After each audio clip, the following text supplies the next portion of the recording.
this. 19 made this.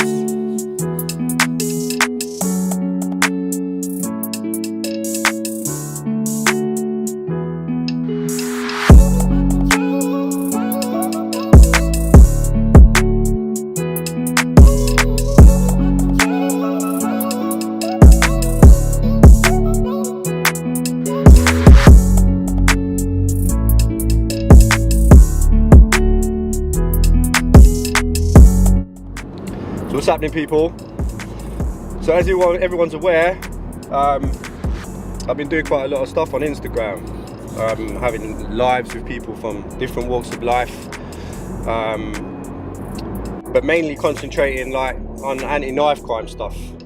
I mean, I have mentioned it a few times that I'm a victim of knife crime myself, and I'm just trying to put out a bit of awareness, really. So I did a live on Instagram with a lady called Vicky that works at a college, and she's invited me to do a talk to some of their students on what I'm doing and what I'm trying to achieve, and just get some more awareness out there, really, just to show the dangers of knife crime. But not so much knife crime in itself, I think about county lines as well, county lines and knife crime. You can combine them both together, really, but there is different subjects of knife crime, you know, domestic violence, terrorism. There's all sorts that can be subject around bladed article offences. But it is close to my heart. I've been a victim of knife crime, as I've said. And today, I've brought a friend of mine, Kyle Miller. What's happening, guys? So Kyle Miller, he's personally, he lost a friend of his 3 years ago, which this is what I want to try and make a point of with young people, is there's a ripple effect to your actions. So even though you'd automatically assume that it'd be like the victim or the victim's family that are the ones that are, going to be hurt by the death of somebody, actually they're friends as well. And Kyle's, got to live with that day in, day out, and have to deal with the fact that his friend was taken by a knife crime, and it's bad for mental health. It is bad for mental health, and I didn't realise it till a long time ago that what happened to me affected me mentally. I pushed it away, pushed it to the back of my brain for many years. I didn't even think about it. I learned to live with it. Actually, a little bit later on down the line, I realised, it has affected me. It affected me really, really bad. I've lost friends myself from knife crime. But the whole point of today is I'm going to go to do a talk in a college, and I thought, what more better can I do is turn this into a little mini documentary, bit of a life story. I have put together a bit of a song for this as well. I can't rap, but I've done a bit of a rap poem song for the end of this documentary, just again, anti-knife crime song.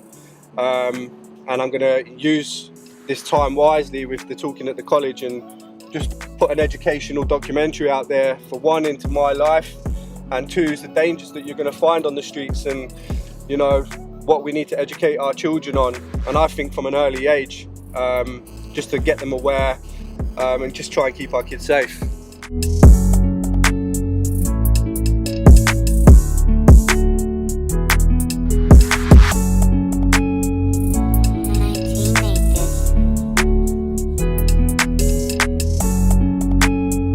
So we just arrived at Hitchin College. Gonna go and do a talk to a few of the students in there about my life story. Hopefully be able to put something across there and show them the dangers of the streets and why not to get involved. As I said earlier on in the journey, I brought Kyle along with me, who's got a personal experience with knife crime from losing his friend. But so for you, for example, how have you found the struggle with losing your partner? What has it done to you mentally?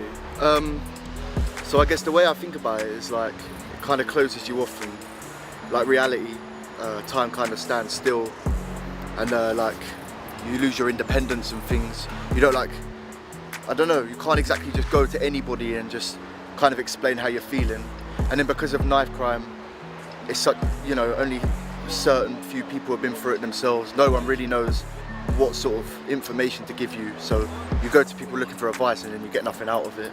So then you're a closed book, you know, and then trying to open up to people on top of that makes it hard. That's why I wanted to come with you today, you know, to see like what your talk's about and kind of just get like a feel for it and an understanding of, because if you've been through it yourself, see if I can like relate to anything and sort of keep your coping mechanisms for me, so then in the future I know how to cope when I'm feeling down and stuff, you know. So it's nice to be here today to get advice from you and listen to one of your talks and then take it back for my own sort of educational purposes. So yeah, it's exciting stuff, yeah. Well, nice one for coming, brother. Yeah, and you, bro. Right, well, wish me luck, people. I'm gonna go in and do the talk now, and see you later. My team made this. So I'm filming a little mini documentary. I do a lot of stuff on Instagram. I do a lot of influencing, and I do a lot of work with charities, with young people, kids that have been involved with like county lines and knife crime.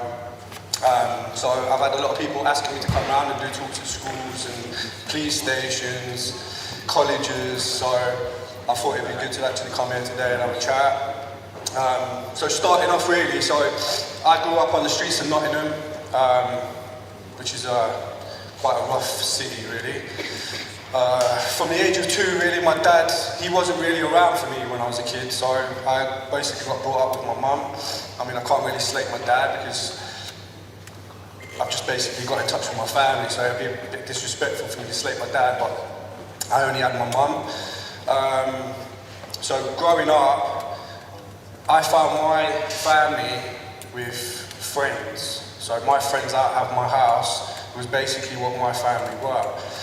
And it was mainly the older generations of kids that I found myself around more, which at the time, I didn't think anything of it, but there's a lot of grooming or exploitation that goes on with kids, which you don't realise as you're growing up because you're thinking that they're all your pals. But when I got to like the age of 13, I got involved with a boxing club just to get myself off the streets for a little bit. Got myself involved in boxing, became area champion by the time I was 14. But there was a lot of kids older that was in this place, and it was like a youth club. So they was all eating like crisps and drinking cans of Coke, and that sounds like a minor, but because of the way I was brought up, we didn't even have no money. We didn't have no money to even pay for a can of Coke. I couldn't even get 50p. I couldn't even buy an ice lolly from the shops. So anything that they was drinking, I wanted to do exactly the same as them, so I wanted what they had. But it was a bit of a struggle to get it. So after, I don't know, probably, by the time I got to about 14, 15 years old, we was hanging around with some new people that come to our area, like Jamaicans, Yardies, whatever you want to call them, and they was like selling drugs, so heroin, crack cocaine, and all of us as a crowd, we didn't know what the drugs were. We was quite happy to go out and sell this stuff. So that's what we did. So there was a load of us, there's probably about 15 of us at the time in our area, and we was going out doing a load of crazy stuff. And I was one for fighting, and I know I probably don't look like much to people about fighting, you're small, you're not, but it's like the thing where it was the mindset at the time. So anything that my pals used to say go and do, I'd go and do it. I was just mad, I'd just go and do whatever it took really. So this one day, my pal, my best friend, excuse me, he was chilling with this geezer, and we didn't like him. We told him like, this boy is bad for you, he's gonna end up getting you in trouble. He was like, no, he's cool, he's all right. He was like, he's not good for you, you're gonna get in trouble. So on this sunny afternoon, we was all sat on this wall outside this pub, local pub, and this car comes screeching up. So obviously everyone always looking like, oh, what's that, what's the car? So it's come screeching up, these 2 guys have jumped out of the car, we've all scattered, gone different ways, directions, but my pal froze on the wall that we was on. And we're all shouting at him, like, come, like, run.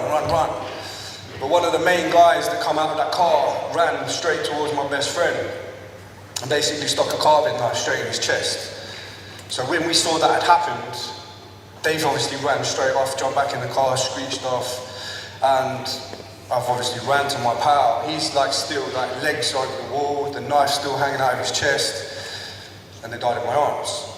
So that was obviously quite effectful for me as a kid. Obviously later on in life I realised that was something that really affected me, really, mental health wise. But that was the kind of stuff that we was in for. The geezer still hasn't even been caught for it. No one says anything. You know what it's like these days. Kids don't talk to the police, don't say this, don't say that, snitching this, snitching that. But back then that was the mindset, which is something I'm trying to tackle now. It's not about being a snitch when it comes to knife crime. It's about saving someone's life. So that's the whole point of it. So within that, obviously he died in my arms. About 3 weeks later, we was on this place, it's called Robin and Chase. People, if you're watching this, like Nottingham, you know where that is. So there was like an underpass, and we were standing underneath there, and there was these two kiddies that weren't from our area, not from our estate, basically, like postcode or whatever you want to call it. And one of my pals was like, yeah, they're not from around there, like, go and bash him up, go and bash him up. So me being me, wanted to be the bigger man and show off in front of my pals. I beat up this kid.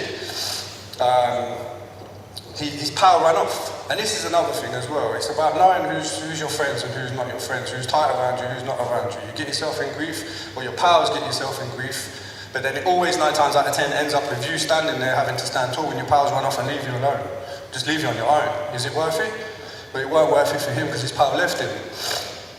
So 3 weeks later, I used to smoke weed back then. And back in them days, we didn't have mobile phones like we do today, it was all paid phones. 10p and a BT phone, you can make a phone call. So I went over to their side of the estate and I tried to phone up a guy to get some weed. He didn't even have any weed, so it was pointless even being there in the first place. All of a sudden, out of this dark tree, they call it Maple Square. Again, people don't know what that is. These lads have come walking out, there's about 6 of them. And all I've heard is like, yo, and I've like looked around and I've scanned through every single one of them quickly. And I've noticed the geezer that I beat up a couple of weeks previous was in the middle of these boys. And I thought, well, should I run? Shall I stay where I am? I decided to stay where I were. So anyway, they jumped me. Back in them days, Reebok classic trainers in the 90s and that, like they always like, that's the kind of trainers that people were wearing. I'm getting that in my face, boom, boom, boom, kicking me in the face. And then I got pulled up, and then all of a sudden I felt like this sharp stinging pain, like an electric shocking pain going from my leg down to my toes, up to my shoulders. And as I looked down, I got a carving knife sticking out of my leg. So they stabbed me in the leg with a carving knife. The only thing that I remember was like looking down at the knife and holding on to the handle of the knife, and then I collapsed. So the hospital basically turned around and said that if I'd pulled that knife out, I would have died. So that there in itself was quite effectful for me. It was only a few weeks after my pal had just been killed as well. So following that still didn't stop me doing what I was doing. I was still involved. I was just too involved. You live by the sword, you die by the sword. These are your friends, these are who you grew up with. I was walking through another estate with 3 of my pals. We was going to see his mum in a different area. And we was walking underneath this walkway, subway we call them. And out of one end there was 3 lads that come, and out of the other end there was another 3 lads. Now bearing in mind, like, we did used to carry knives as kids, it was a stupid thing to do, but that's what we used to do. But we didn't have anything on us at that time, and I didn't think anybody else did. So these 3 lads had come one way, the other 3 lads had come another way, and we had basically a fight in this subway. But as my pal got knocked down to the floor, his knife had fell out of his pocket. They've all like scattered, oh, he's got a knife, he's got a knife. One of them picked up the knife and stabbed my pal, and then he died, killed by his own knife. This is the reason why I do the stuff on knife crime. Because knife crime for me is quite, I don't know, it's a powerful subject. People are affected in different ways. It works by a ripple effect. Like my pal Carl that sat at the back there, his friend was killed three years ago, stabbed in the stomach, set up. It was like a girl thing, didn't get on with the couple of boys that he was chilling with, and he lost his life. Was 15, 16 years old. How young is that? That's just too young. So that's why I do what I do with this knife crime stuff. I've spent a lot of time in prison, so I've done about 8 years of my life in jail, which comes with the life that you're leading. So my first prison sentence came in when I just turned 18. And now you see it on the TVs and you see it in music videos, and they're glamorizing what prison is. Prison is this, prison is that. You make your peas, you get your mobile phones, you get your spies. But it's not as simple as that. You go into prison, you mess with the wrong person, there's nowhere to run. But just keep it in your mind. People that you're upsetting outside on the street, where you think you're not going to bump into them in prison. Of course you're going to bump into them in prison, but there's nowhere to run. And the screws. Depending on what the screw is, some screws will help you, some screws won't. Some screws will open the door and let them come in and where you're in. But you don't know, so you're not safe. So you ain't getting away from it, no matter where you are, whether you're on the street or whether you're in jail. They're the choices that you're going to have to make. So everyone's got something to prove in their prison. So that's 18 to 21. So whatever you're trying to achieve outside on the street, you take that into prison with you and you have a mindset that that's how you want to be. You want to prove yourself to someone, you want to have a fight with that person or this person, but bearing in mind, you've got to look at the fact of why these people are in prison in the first place. They're in prison because they're off key. So you being in there, it doesn't matter. They'll just come into your cell, which is like, I can't even explain how, probably the length of them tables there. That's how the length of your cell is. So in that, you've got to think about having a scrap in a cell that size ain't going to work out for you if 4 people coming to jump you. Don't work out. I walked in one day to a cell, and I've come into my cell, and I saw that this geezer back then, I was quite judgmental. So as soon as I looked at the geezer, I thought, oh no, like this is not good. I need to get out of the cell as soon as possible, because he looked like a bit of a victim. So about half an hour later, I've got hearing pad 14 being shouting up. I'm thinking, what cell's they shouting up? I was like, what cell is that? And he's like, oh, it's our cell. I'm like, why are they shouting up our cell for? They've been getting me to big up Birmingham out of the door for the last like 3 days. And I was like, what? I was like, you ain't bigging up Birmingham whilst I'm in the cell, because that's going to involve me in the matter. He was like, I've got no choice. So I thought, oh, whatever. So I got on my bed. Anyway, they started shouting up the cell again. And then he goes to the door and he was like, I can't shout out the door. My pad mates told me I'm not allowed to. So now he's involved me in the whole situation, and I don't even know who these people are. So then they called me up, and I was like, no one's shouting out the door, I ain't shouting out the door. And it was like, oh, watch in the morning. And I waited till the morning, nothing happened. Waited till lunchtime, nothing happened. And then as soon as it got to tea time, I got a scar going across my eye there. I got traded back in there. They used to have metal trays in prison back then. And I got traded in the corner of the eye by some massive geezer with gold teeth right in the side of the face. So I basically got implemented into my pad mate's problem, even though, you know, that's what comes with it when you go into prison. So the point is, like, it's the whys. Following that, I had a couple more mini sentences from there. But then I went into an open prison. And when I got into the open prison, it was a prison that was mixed with like adult prisoners.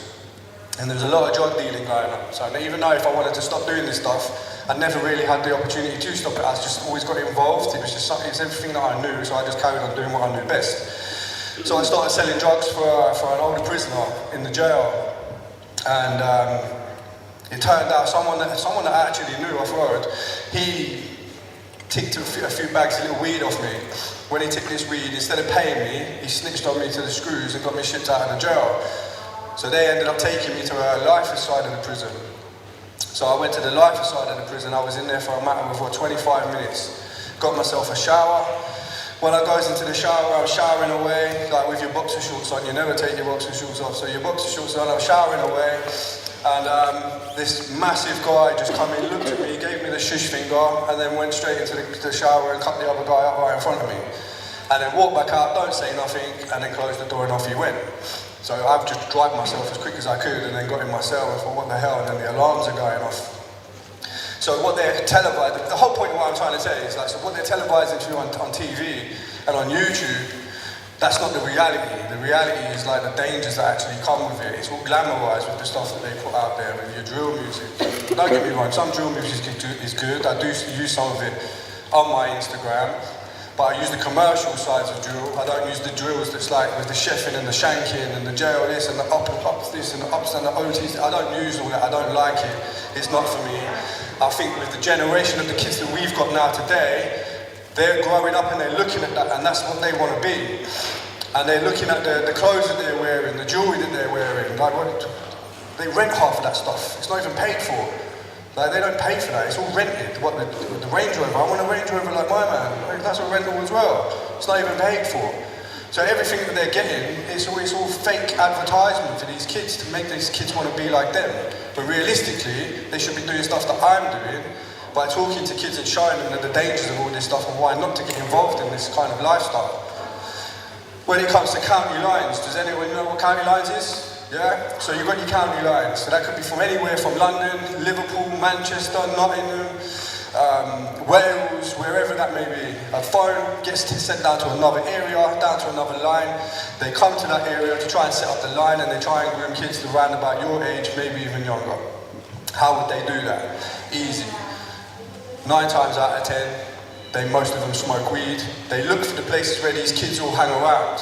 Maybe McDonald's, the local parks, KFCs, wherever, I don't know around here, but where I come from, that's where they chill.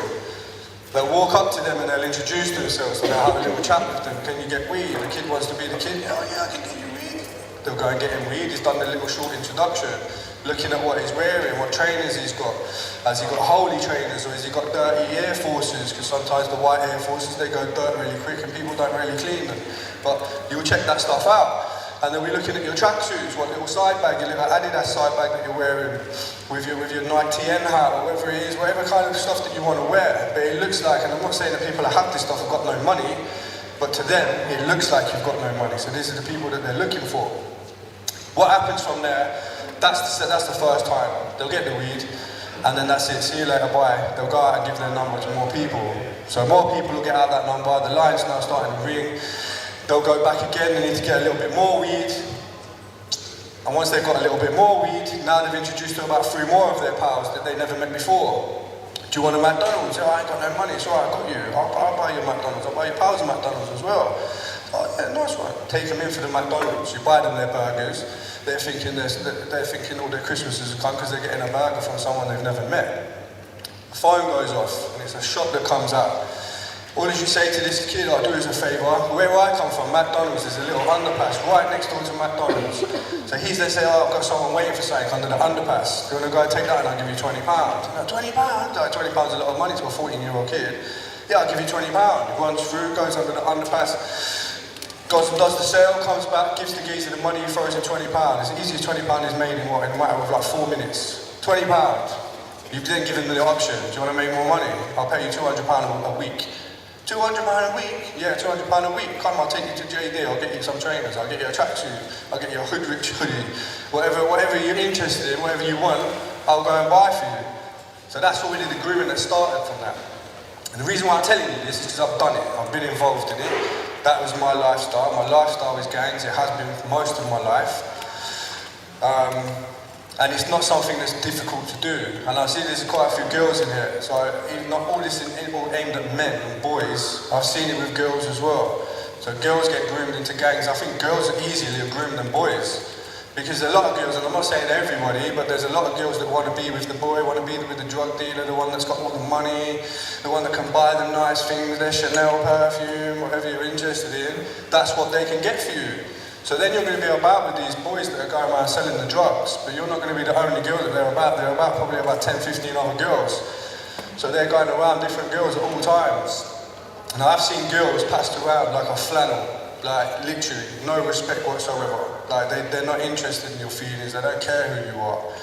And they will pass you around. They'll abuse you, you'll get abused from that person, or you'll get sent to some place that you've never even heard of before. You'll get put on a train with a train ticket and a parcel and off you go. Someone will pick you up at the train station and then you're gonna have to go and sit in a house for 3 days.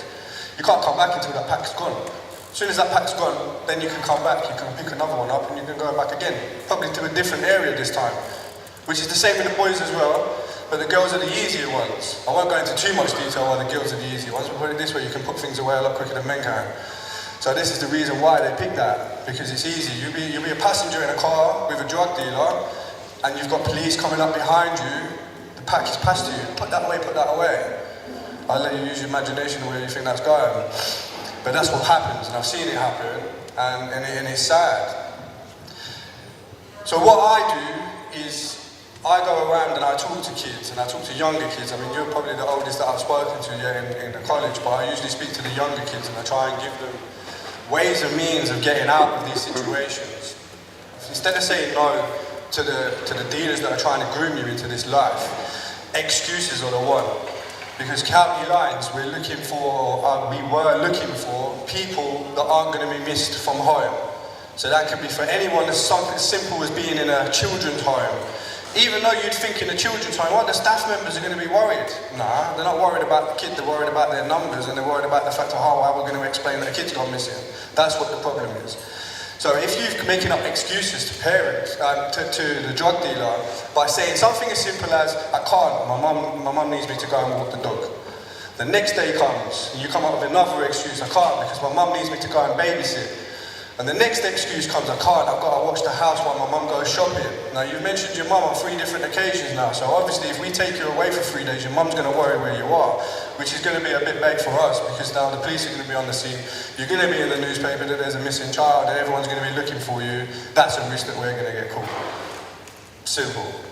So when you give out these excuses instead of saying no, they're the excuses that you can give on the other side of it to try and keep yourself a little bit safer with the excuse, because it's the ones that aren't going to be missed that they're looking for. Which you'll probably see in the newspaper, there's always a different kid going missing here and there. That's what happens, it's sad, but you know.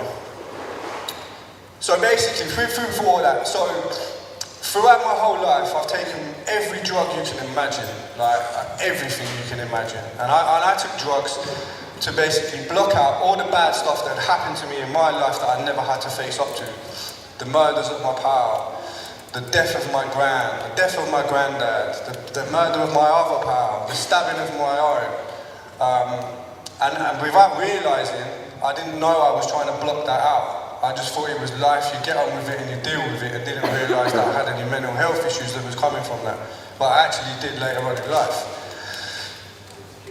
So up until 5 years ago, I made a bit of a decision that I was either in or I was out. And I made the decision to be out. And how I made that decision is because I've got kids of my own now. And I had a partner, I have a partner. And it got to the point where my mental health was so bad, I was taking so many drugs, I caused a massive outburst in my own house, and then I had someone tell me that I was no longer allowed to see my children because I was a risk. So having that in my head, thinking, what? Like, someone's telling me that I can't see my children. Like, who can be telling me that? But I wasn't right in the head. I was unwell. I was half dying with a liver disease. I was taking so many drugs I didn't even know what day it were, and then I tried to commit suicide by injecting Valium. So I didn't want to be here no more. I'd had enough. That was it for me. Game over. So it was from that point, when I got told I could no longer see my kids, I had no missus, I had lost my house, I lost my car, I lost everything, you name it, I lost it. I made a decision to sort myself out and go and talk to people about my problems, open up, and just be honest, really. Be honest with everything that's gone on for me in my past. Be honest for everything, basically. So once I'd done that, I managed to get my kids, I managed to see my kids again. I managed to get my partner back. And I made a decision about all the services that have helped me along that way of these last 5 years. What can I do differently for that? I can go and give back to the service that was helping me. So I started volunteer working.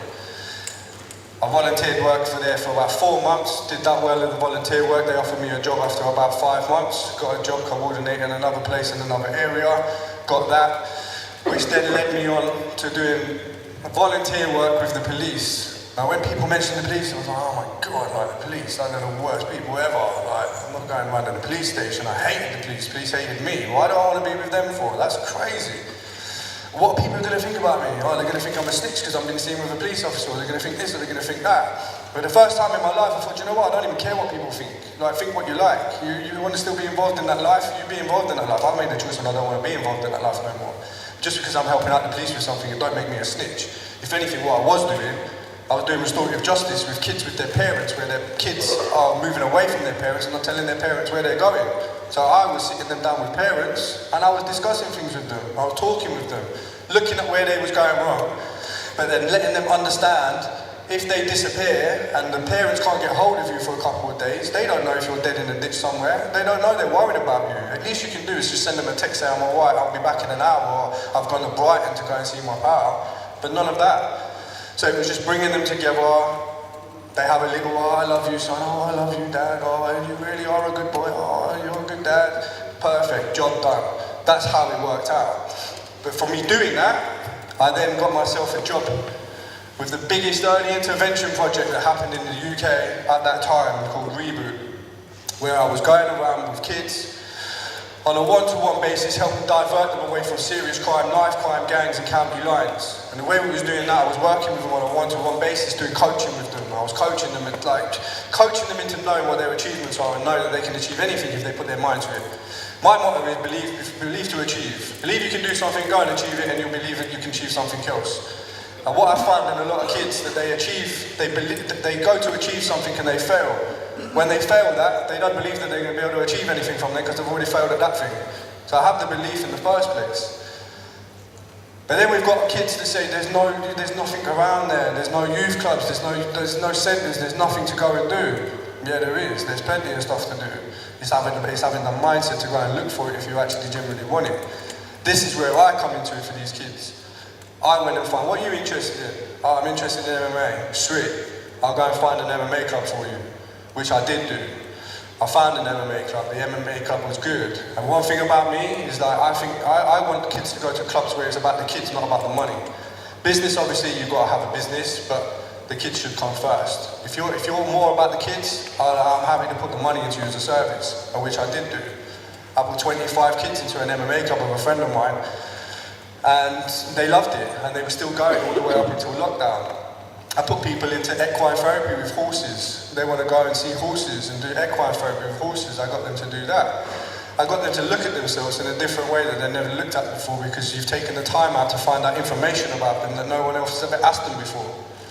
How's your day been? It's something simple that a kid don't get asked. Some kids that I was working with don't even get asked that. How's your day been? What was school like today? Did you have a good sleep, son? These things go far with kids, and when they're not getting that, and they're not getting that at home, and I'm not saying that every parent that I worked with was like that, because there were some good parents, but just having them little words given to you before you walk out the door makes you feel good, it makes you feel loved. So I did that for about 2 years. COVID came into play, and then I had to change up all strategics, and I had to do it online. I had to do video calls with the kids, which is different because it's better to do these things face to face. You can actually see their reactions to staff. You can actually do work with them and see that they're actually doing the work. BBC News picked that up, that's what we was doing, and I was televised on the news and in the newspaper for the work that I was doing with the kids throughout the pandemic, which was good at the time. But that stopped, because apparently we haven't got a problem anymore with knife crime and county lines and being able to divert these kids into positive activities, because 2 years has squashed that. It's no longer a problem. When actually it were a problem. So out of 77 kids that I worked with, only 4 kids didn't make the program. So obviously it was doing something well, because 4 didn't make the program. And I don't use the word failure, they just weren't ready for the program yet. Some kids you'll get, they're a little bit deeper in. The ones that are more deeper in, the harder to get out.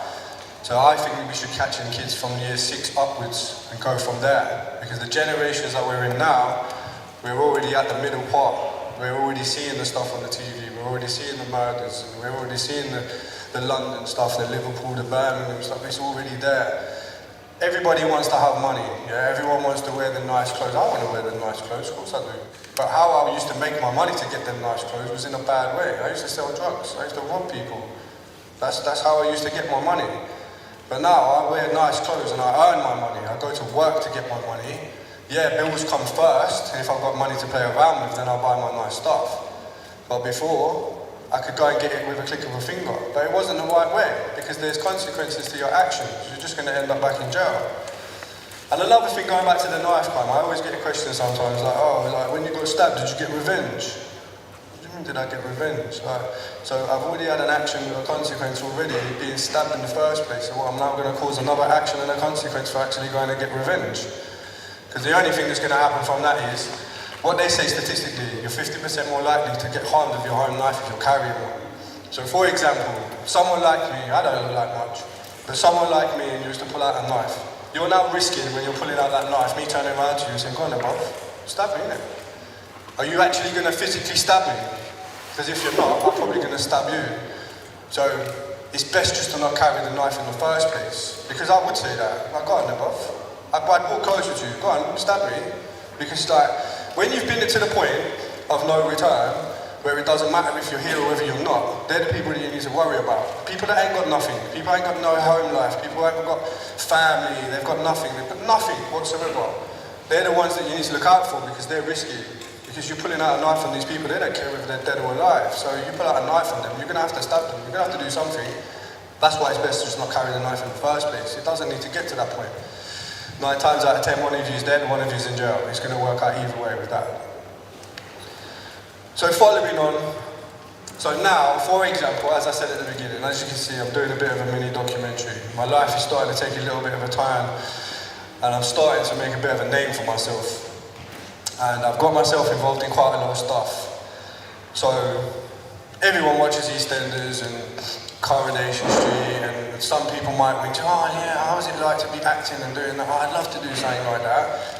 It was never a mindset for me. I'm thinking, yeah, scrap that, I ain't doing none of that acting stuff. But because I got involved and I was doing this stuff with kids, I managed to be in touch with a good friend of mine, as well as the cameraman behind me, Jamie, who was writing a script for a movie, and they offered me an opportunity to audition for a film. And I'm thinking, wow, like what the lifestyle that I've had, what, audition for a film, what kind of a film? Like, yeah, it's going to be in the cinema, it's going to be distributed everywhere, you're going to get a good part in the film. Really? Yeah. So following that, July last year, my mum passed away. So within them times, this is how I knew that I was okay in my head. Because when someone close to you like that passes away, that is either give or take, whether you're going to go back down the old path or you're just going to stay on the straight and narrow and you're going to get used to it and you're going to be okay. I was okay, luckily.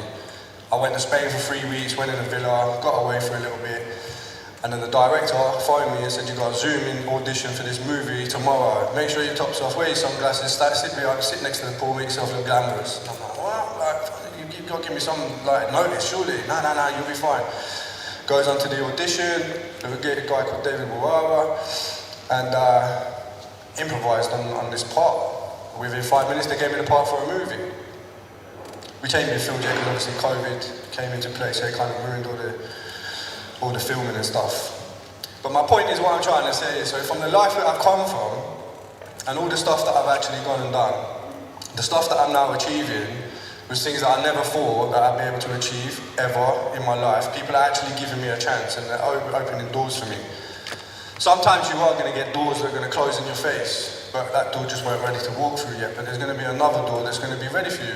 Walk through it. But take the chance and walk through them doors. You never know what you're capable of until you do it.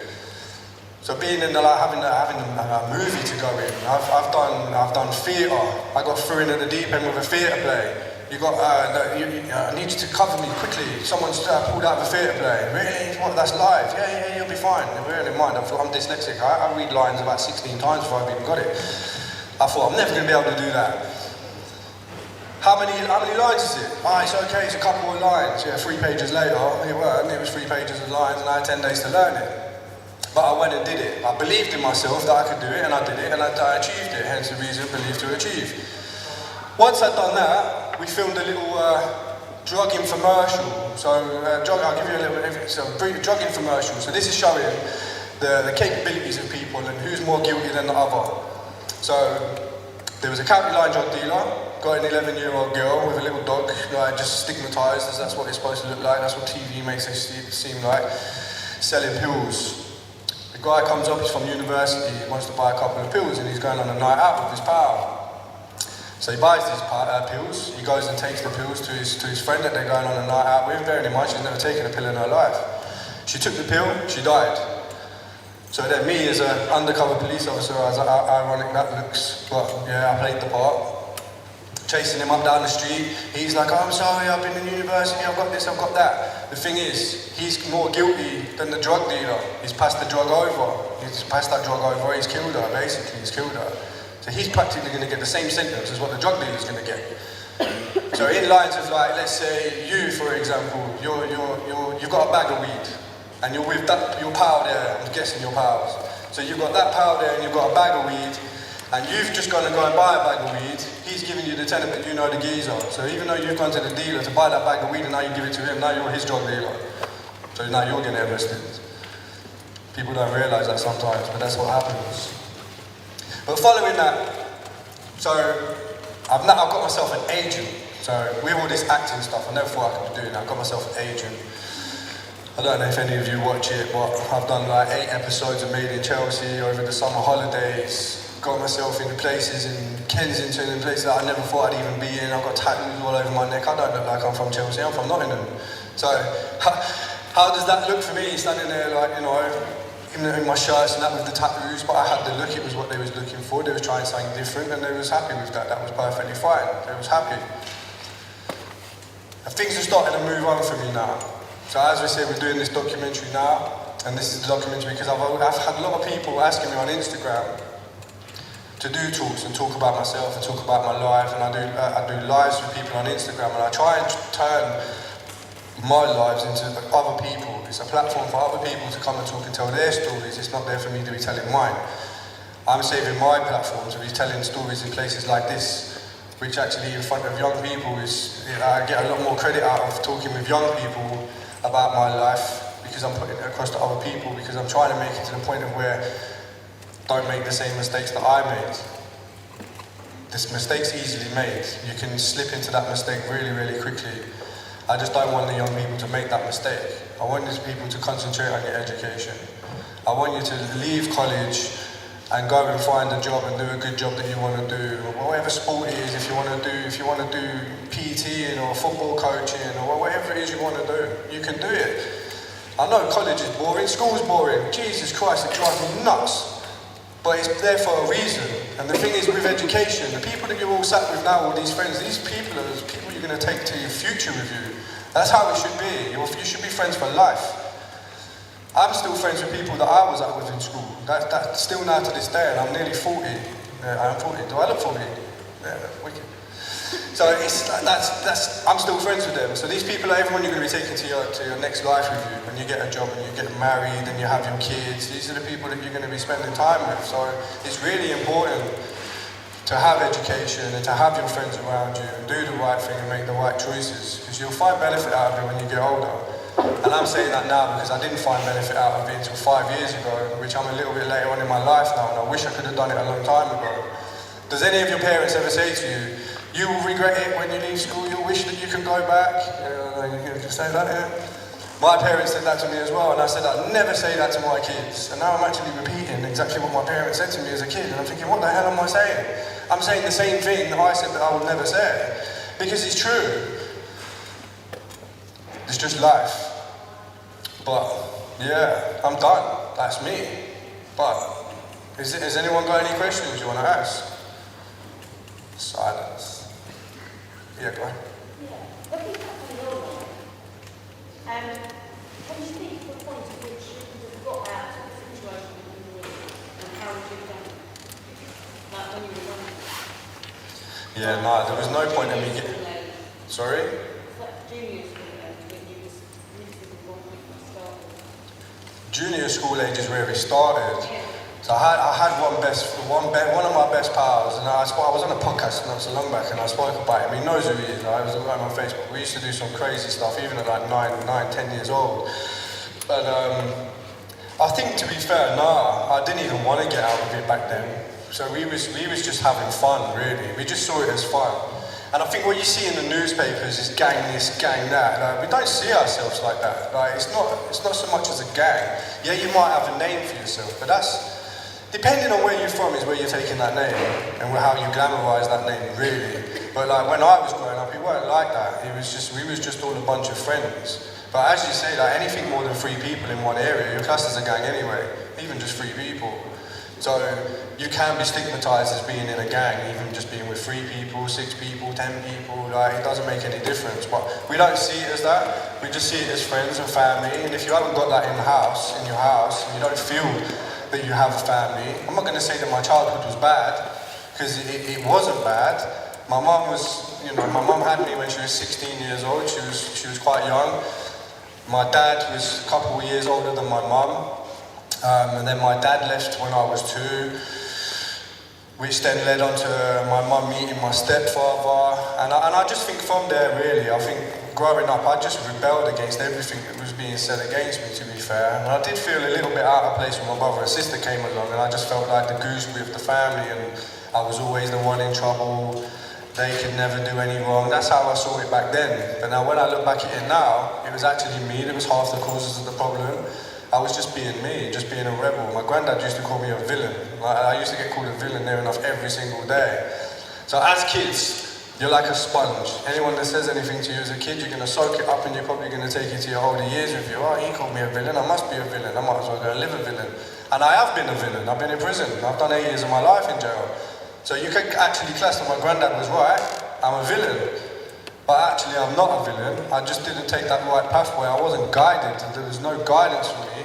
And I didn't give enough to my parents to be loved. Like, I didn't want to be loved in a way. I'd rather just, the further away they were from me, the more I can get on with my own stuff and no one knows what I'm doing. Basically. So you didn't really have a choice. It kind of just evolved because you were only young. You couldn't stop yourself from heading in the direction that you headed. Yeah, basically. It just became something that I knew. So when you're doing something that you knew, so like your brain, for example, your brain's gone to have a learned behaviour. So wherever your brain learns is where you go with it. Like you can drink a can of Coke and you now like cans of Coke and you drink Coke for 3 years and now your brain's learned that you like cans of Coke. You're going to continue drinking cans of Coke. So that's how I learned by it. I learned by the stuff on the streets and I learned by my friends and I learned what to do, what not to do, what area to go, what not area to go, what face to look out for, what registration to know on the car.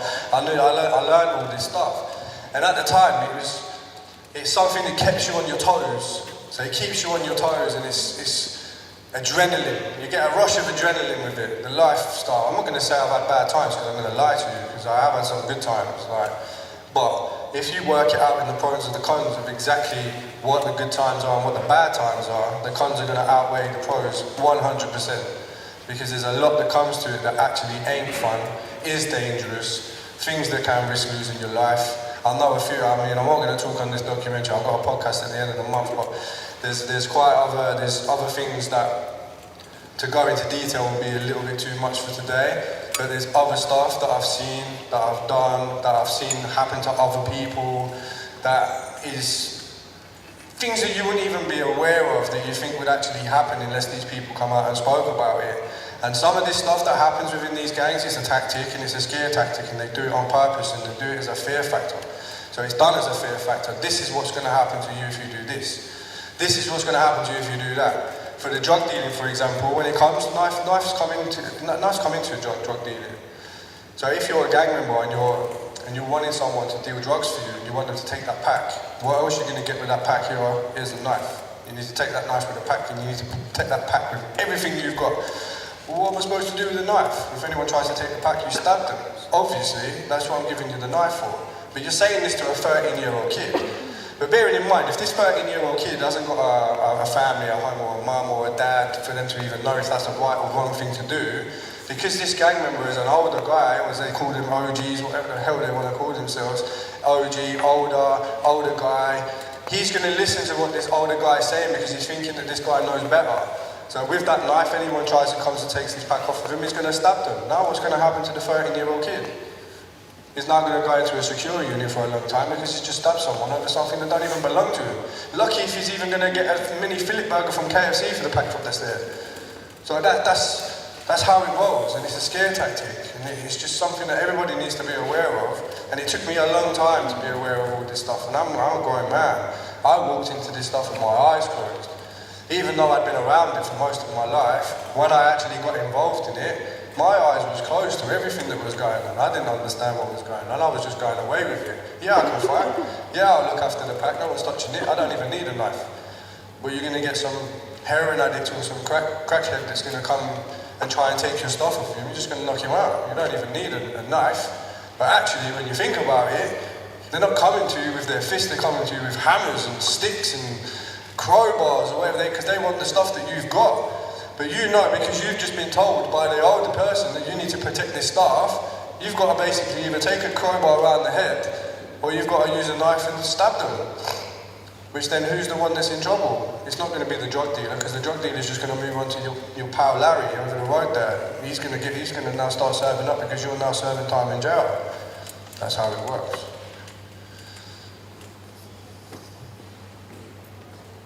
Any more? Oh, go on. You're firing me up, you. No, I'm just sort of thinking around it. So, do you think you feel that you're in a position whereby you can influence other people who think through what you think through to become mentors for the kids to stop them going, help them to avoid going down that? So one thing I think that people need, or schools need, colleges need, are people like myself. There's loads of services out there that do this kind of thing, but they cost money. But when you're looking at the things that cost money, I'm not here to be doing political stuff about governments and stuff, but I don't feel that they're putting the money in the right places that they should be putting the money, because the problem's there. But if we have people like me that comes in with set kids or set young people, teenagers, 16, 17, 18-year-olds, and train them up to do the mentoring, yeah, I think you'll be able to get somewhere with it. Because it'll be easier. I haven't been to university, I haven't learned none of this stuff from a textbook, this is my life. So this stuff comes naturally to me. I can quite happily stand here, I can talk until like 6 o'clock if you want, it don't matter to me. So I can put anything across you, I can train anybody up, there's a lot of people out there that can also do the same thing, train people up. But it's about picking who you're training up. So it's about, one thing that I look for people is when I'm in schools and I talk to people, there's always certain people that have influence over other people when they're in their school, whether they're popular, whether they do wear the nice clothes. Oh yeah, I want to be with you. Oh yeah, come on then, babes. Like, it depends who it is. Like, but I think if you put the right person into the right position, and someone that's got clarity, like it's always good to have clarity and confidence when you're doing these things, because when you're standing or sitting in front of a young person, a lot of young people question everything that you have to say. So you've got to know the answer to the question that they're already going to say before they actually even say it. That's how it works. The more sense that you make to these kids, the more they start listening and believing exactly what you're saying. But I used to do my thing with the kids without even sharing half of my life story, because I wasn't allowed. As mad as that is, I wasn't allowed to share my life story. I was told not to. I wasn't even allowed to do an ITV news up that was asking for a news article on my life, because they wanted to protect me and me not to get slammed in the newspapers. And nothing against the company that I used to work for, but I did disagree with it, people. But I think they was just protecting their own company more. Because if I would have messed up, if I would have got arrested for something, who was it going to come down on? It would have come down on my company. You would see, you was wrong to employ him, he hasn't changed.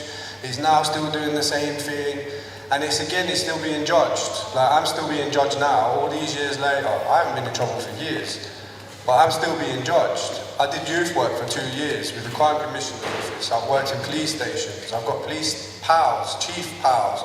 The chief that's now an MBE is a pal. And I've been around all these people, and I've brought knife crime agencies. I've worked closely with a knife crime agency in my area. Joel just told to the Connor incident, that's how this anti-knife charity started. It started up because of the sole fact of my pal Carl's pal being killed. As bad as that sounds, it takes for some young person's life to be taken for an anti-knife crime charity to be set up. So to have these knife crime agencies set up, does that mean that we have to lose another 50 kids to get another anti-knife crime charity set up in this area? I think there should be anti-knife crime charities all over the place. But I went for a job to be, this is a second job. I got a job in a secondary school. And I was working in a secondary school, running their behaviour unit for, I don't know, about 7 months. And because I can gel with the kids in that unit, everyone loved me in the school. They was like, oh yeah, Mr. Scott. And I was, obviously, because kids were saying, well, my trainers, I was tired. I'd live boot on shoes with my trousers and my shirt. And I was going into school differently to what all the other teachers was going in there. So I had an instant liking with the kids straight away. But I applied for a second job to do a youth job, as detached youth work. It was only about 6-7 hours extra a week on top of what I was doing in the evening time. And something flagged up on the council, my local council's system. And it basically said that I had obviously my criminal record. I had some involvement when it comes to the children thing, even though I've never been convicted of anything. I had mental health problems, I was removed for a bit and then I was put back in. Not a problem. Didn't know you had to declare this stuff for the rest of your life because I haven't committed any offence in any way. I was just mentally unstable. They rejected me the job in the end, even though I went through the interview and I got the job. They said, yeah, you got the job. That flagged up, they retracted the job. They basically turned around and said my criminal record is too far out for them. The other thing that I said, and the manager, because it's an outreach work job and it's going to be out in the community, the manager won't be able to keep tabs on what I was doing.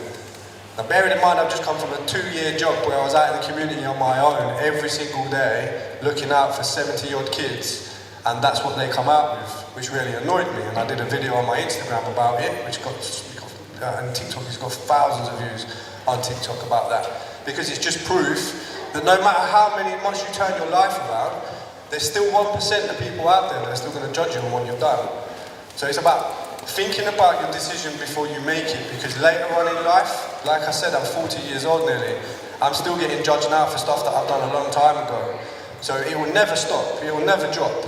But the thing is, if that happens, pirate off, it don't even matter, because there's someone else that's going to take you on, which they have. And I'm now working with a charity, I'm an alcohol support worker, soon to be rural, and I'm supporting people with alcohol issues, supporting people on one-to-ones. So there is doors that I've opened, and I've achieved quite a lot in the last 5 years.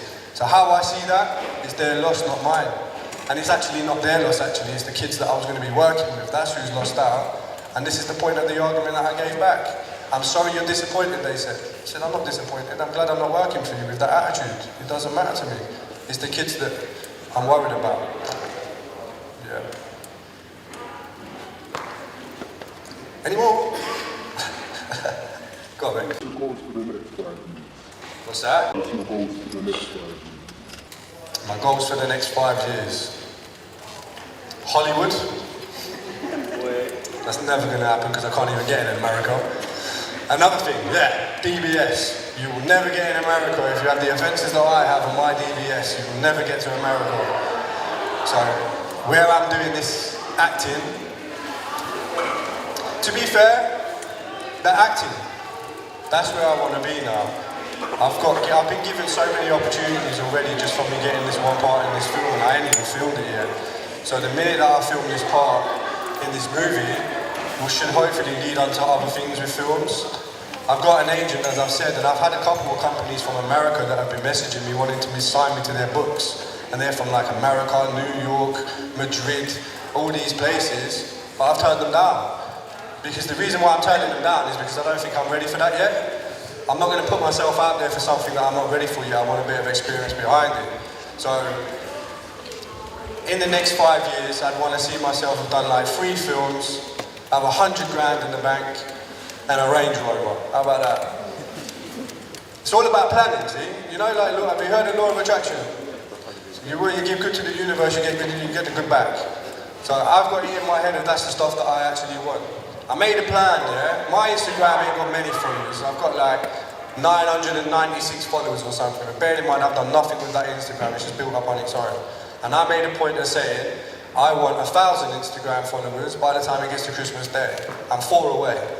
And I haven't done anything or set out any way of getting that, but I'm 4 away from 1,000. When I hit 1,000, I want 1,500, and I want that by the summer. Unless something happens and it just rockets up. Like, I've got a podcast at the end of the month. Once I've done that podcast, that gets quite a few thousand views. Hopefully I'll pick up some followers from that as well. My TikTok, I did a little... So the t-shirts, see the t-shirt that Jamie's wearing there. So I've written an anti-knife crime rap. Now, I'm no rapper, yeah? And I can't rap to save my life. But I will try. But I've written an anti-knife crime rap with a tune that I've just bought the credits to, and that's going to be released at the end of this documentary. And I'm sure, because obviously your college is going to get this once we finish, so you can all see it again afterwards. But the tune is going to be added to the end of the documentary of what I've written. Nah, bro. Oh man, like, nah, I can't do that. But it's worth the wait though, just listen out for it. On TikTok it's had 11,000 views, so it's like everyone liked what they've done, it's just a little mini version. But that's basically what I've done with that. I'm going to do a visualised video for it, it's going to be like cartoon effect on the video, that's going to get released, and it's going to go from there. So you'll see this anyway, because this is being recorded and your college is going to get the recording once it's finished. Sorry. But that's my plan in 5 years. Well, thank you for having me, people, I appreciate it.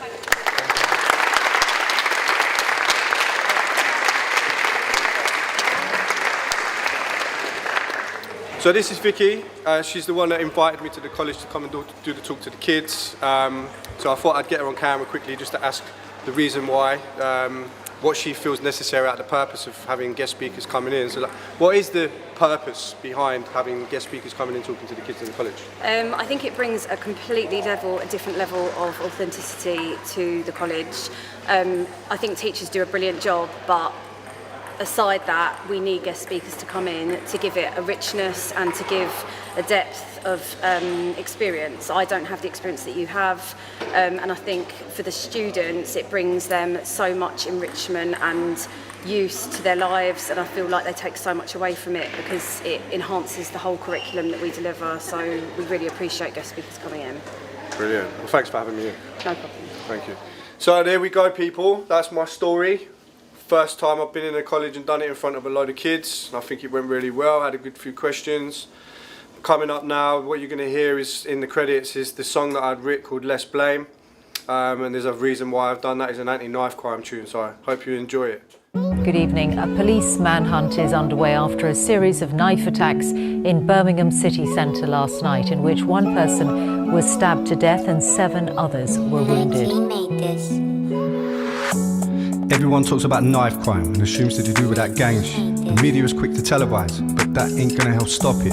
Chefing this and shanking that and glorifying that Rambo. There's a consequence to every action, but I bet you don't think about that though. Parents crying, families torn for having to bury their child. Kids these days are moving mad and they're running around all wild. Open up some more youth clubs, more support and less academics. Let's work together to help stop it. This knife crime's now pandemic. Kicked out of school, roaming the streets to try and fit in with others. Dads ain't always on the scene, but don't mean they have bad mothers. So what we're gonna do to help stop it? More support, more funding, less blame. Put down the knife, spare a life. It's not just a victim who pays the price, but who's to blame for all the pain? We're all gonna suffer in this murder game. Every life they take is another mistake. Why do some people have so much hate? So put down the knife and save a life. It's not just a victim who pays the price. Why is it that they're carried? Is it protection of your own life? But did you know that you're more likely to be stabbed with your own knife? The government makes false promises and cutting up pots of funding. When everyone thinks about knife crime, they think it only happens in London. Knives are used in a lot of crimes, not just gangs that are on the roads. Police work hard to solve the crimes, it's hard when they have high caseload. Domestic violence, burglary, terror acts, to name a few. The sentence for stabbing can be lengthy, not just tag and a curfew. Think of the consequences before you pick up a knife. You don't want to get a life sentence for taking someone's life. More support, more funding, less blame.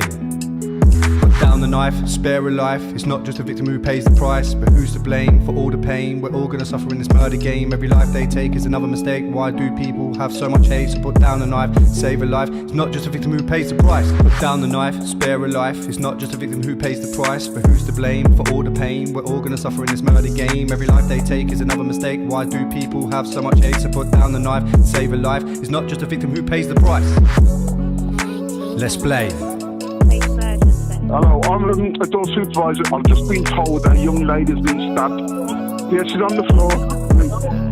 Hello, can everyone calm down a second, please? Who by? Do you know who by? Where is he now? I don't know. He's run off. Is she alright? Is she still breathing? Okay. I've just been found out someone else has been stabbed now. He's been stabbed in the neck. The Conservative MP, Sir David Amess, has been stabbed to death while conducting a constituency surgery in Essex. A 25-year-old man has been arrested on suspicion of murder. Ava White was 12 years old, described as a popular girl with a fantastic group of friends. They'd gone into Liverpool on the night the Christmas lights were switched on, but Ava never returned.